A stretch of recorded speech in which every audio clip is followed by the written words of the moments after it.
Mei, bin ich froh, dass wir das jetzt endlich hinter uns haben. Es geht dazu, als ob es nächste Woche überhaupt nichts mehr gab. Dafür machen wir so ein Silvester, so richtig gemütlich. Raclette, da freue ich mich jetzt schon drauf. Schauen wir mal, haben wir alles? Raclette-Käse, Speck, genau, Schwammerl, Lauch, Tomaten, Mais. ach du Schande, Was haben wir vergessen? das Feuerwerk. Jetzt habe ich ganz vergessen, dass ich Kracher und Raketen kaufe, ich Depp.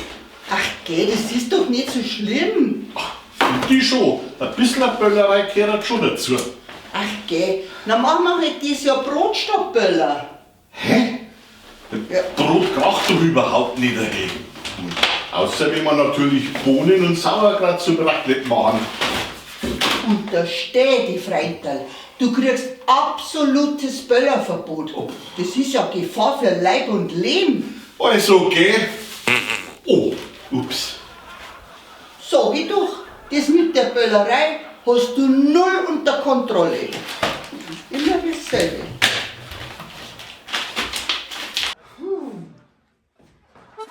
Bayern Comedy wird unterstützt durch die private Landbrauerei Schönraum.